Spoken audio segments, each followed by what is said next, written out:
दाये सात केंद्र राशि स्थित त्रिकोणे लाभगे पिवा वाहनांबर पस्वादी भ्रातृवृद्धे सुखा वहा। तो मित्रों, महर्षि पराशर बृहद पराशर होरा शास्त्रम के 58वें अध्याय के 48वें श्लोक में कहते हैं कि अगर आपकी कुंडली के अनुसार शनि देवता की महादशा में चंद्रमा देवता की अंतरदशा चल रही हो और ऐसा चंद्रमा आपकी जन्म कुंडली में दशा नाथ से गिरने पर अगर केंद्र की राशियों में बैठा हुआ हो या फिर किसी त्रिकोण भाव में बैठा हुआ हो या फिर लाभ भाव में भी बैठा हुआ हो, तो ऐसा चंद्रमा आपको वाहन का सुख देता है, छत का सुख देता है, अर्थात घर आपका बढ़िया हो जाता है, पशु आदि का सुख भी देता है और आपके भाइयों की वृद्धि भी हो सकती है ऐसे समय में। अर्थात केवल आपकी ही वृद्धि नहीं होती है, आपके भाइयों की भी वृद्धि इस समय में होती है और अनेकों प्रकार के सुख आपको मिलने लगते हैं। आगे कहते हैं कि पितृमात्र सुखावाप्ते स्त्री सौख्यम च धनागमः मित्र प्रभु प्रसादिष्टम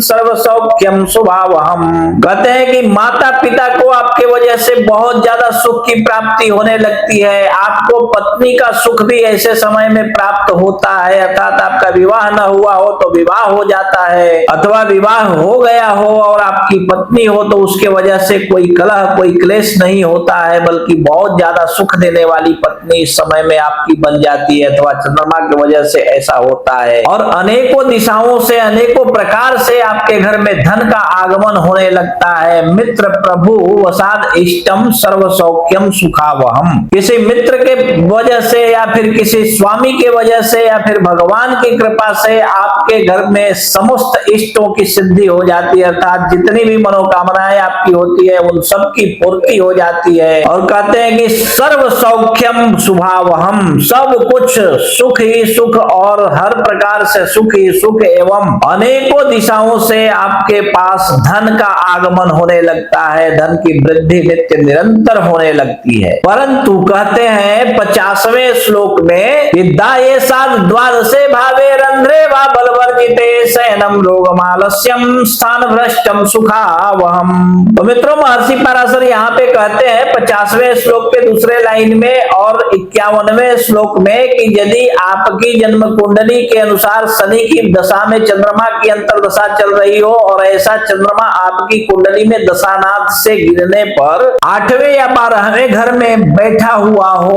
और ऐसा चंद्रमा निर्बल हो या फिर ऐसा चंद्रमा आपके लिए बहुत ज्यादा अशुभ बन जाए, तो 51वें श्लोक में कहते हैं कि शयनम रोगमालस्यम स्थान भ्रष्टम सुखावहम शत्रु वृद्धे विरोधश्च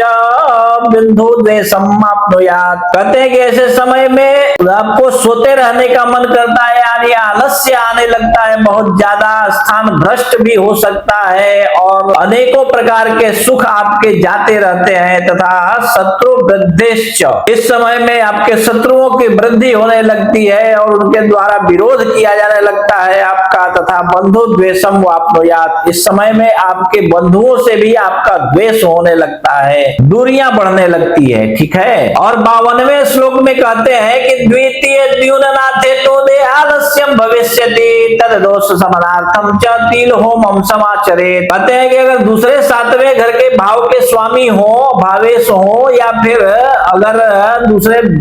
7वें भाव के स्वामियों के साथ में बैठे हुए हो या उनकी दृष्टि में हो चंद्रमा देवता, तो ये बहुत ज्यादा आलस्य देने लगते हैं, रोग देने लगते हैं, तरह तरह से हर प्रकार से आपका हानि होने लगता है। और ऐसी स्थितियां जब आपके जीवन में निर्मित होने लगे, नॉर्मली भी अगर आपकी कुंडली न भी हो और आपके जीवन में इस तरह की स्थितियां बनने लगे, तो कहते हैं कि तददोष समनार्थम च तिल होमम समाचरेत, काला तिल से हवन करवाइए ऐसे समय में। कहते हैं कि अगर इस तरह का दोष आपके ऊपर मिल रहा हो या इस तरह के दोषों से आप ग्रसित हो तो आप जो है काले तिल का हवन कीजिए, करवाइए ब्राह्मणों से। और कहते हैं कि गुड़म घृतम च दध्नाक्तम तंडुलम च यथा विधि श्वेताम गाम महिषिम दद्यात आयु आरोग्य वृद्धये। गुड़ और घी तथा दधि अक्षत आदि का यथा विधि से आप पूजन करने के बाद हवन करवाइए, गुड़ घी का दान कीजिए, दही का भी दान कर सकते हैं, चावल का भी दान कर सकते हैं इस समय में। और अगर इससे भी बात न बने तो श्वेत कलर गोबर की गौ का दान कीजिए जो दुधारू हो, या फिर भैंस का भी दान आप कर सकते हैं जो दूध देने वाली भैंस हो, ऐसे भैंस का भी आप दान कर सकते हैं। इससे क्या होगा,